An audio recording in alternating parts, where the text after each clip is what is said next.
Parshas Vayeira. I have two nice ideas from Rebbeim from the Mir Yeshiva. The first idea is from Rav Chatzkel Levenstein. He was a mashgiach in the Mir throughout the war in Shanghai, one of the greatest ethical masters, the Bali Musar of the generation. So Lot escapes. Lot escapes to a place called Zoar. Lot asks the angel to save him, and Lot escapes in the 19th chapter, verse 22, to a place called Zoar. Now, if you look back 5 chapters earlier in Perek Yudal, the 14th chapter, the 2nd verse, Zoar is actually one of the cities of Sdom. So out of the cities of Sdom, Lot escapes destruction to the place called Zoar, which earlier was referenced as Bela Hit Zoar. It was one of these cities of Sdom. Says Rav Chatzkel, so interesting. Avraham Avinu davens for Sdom, and seemingly Sdom still gets destroyed. Yet Lot asks the angel to save his life, and one of the cities of Sdom gets saved. How do we understand that? Why does Lot get his merit gets to save a city in Sdom, and Avraham Avinu's prayers, his tefillos, don't?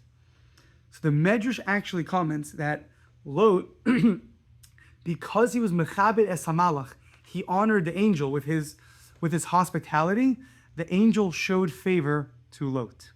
Says Rav Chatzkel, the amount that gratitude obligates us apparently is way beyond something that we can understand.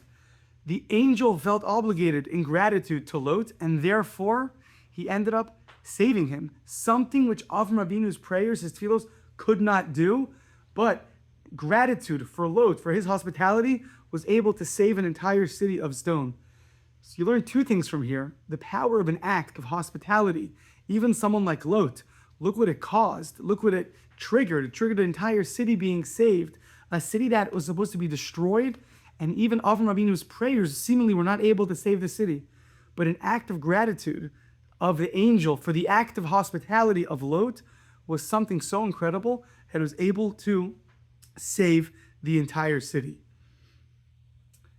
Second idea is after the Akeidah. This idea is brought down from Rav Chaim Shmuelevitz, who was also in Shanghai, one of the Yeshivas of the Mir, expounded by his son, Rav Avraham Shmuelevitz, who passed away last year. And he writes that right after the Akeidah, Avram calls the mountain Hashem Yira, and people are going to say that on this mountain God appeared. And he writes there extensively about why did this mountain attain sanctity? Well, the mountain that God spoke on, that Hashem spoke on Har Sinai, does not have eternal sanctity to it. The mountain that the Akeidah took place on has eternal sanctity, and yet the mountain that the Torah was given on, the mountain that Hashem spoke to us, does not have eternal sanctity. Says Rav Chaim Shmuelevitz and Rav Avraham Shmuelevitz, the answer is the Akeidah, there was mesiras nefesh. There was self-sacrifice. Self-sacrifice of a Jew for Hashem, that's what creates holiness. Avraham and Yitzchak, what a tremendous act of self-sacrifice. That is something that imbued the mountain with ultimate holiness, with eternal holiness, and it's still holy. As opposed to Har Sinai, which Hashem came to us, and we got the Torah, but we were not necessarily moser nefesh. We didn't have that self-sacrifice, and therefore it does not have eternal holiness. And he brings a story in the Medrash, in the beginning of Shir Hashirim, where different students were sitting together, Rabbi Akiva, Rabbi Eliezer, Rabbi Yeshua.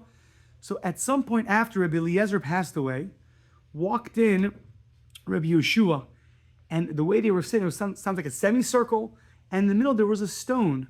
And that stone used to be the stone that Rabbi Eliezer would give his Talmudic discourses on. That's the stone that he would teach from. He was no longer alive. Rabbi Yeshua went in, and he was gofef v'noshik oso evan. He went and he hugged and kissed the stone. And he said, Ha'evan hazoz doma leHar Sinai. This stone is similar to Har Sinai. V'zeh sheyoshev aleha. And this person, Rabbi Eliezer, who sat for so many years on this stone teaching Torah, he is similar, doma le'aron habris. He is similar to the ark that contains the Torah. Says Rav Avraham Shmuelevitz that he would never have kissed any stone from Har Sinai, but a stone that was imbued with self-sacrifice for his students, such a stone attained holiness, So much so that Rabbi Yeshua went over and he hugged and kissed the stone. Says Rav Shmuelevitz, how much more so to a person? We put so much effort into people, into relationships, into students, into children, and we don't always know where that effort goes.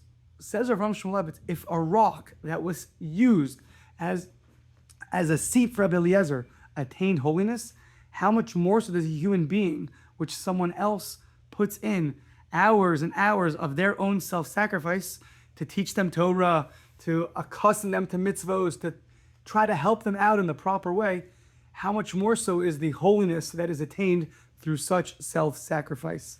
So the two things were, first of all, the act of hospitality and the amount of gratitude that one has to have for his surroundings is so much that the whole city of Sdom was saved, something which even Avraham Avinu's prayers were not able to do.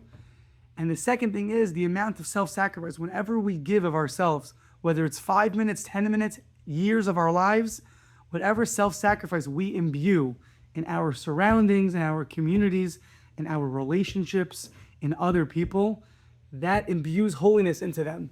And that holiness is eternal. So these two lessons, one of gratitude and one of the hospitality of what it could do, and number two, the incredible holiness that comes about through self-sacrifice, are both things that we should take to heart as we read these sections of the Torah and realize that the things that we do have eternal and lasting impact. Have a good Shabbos.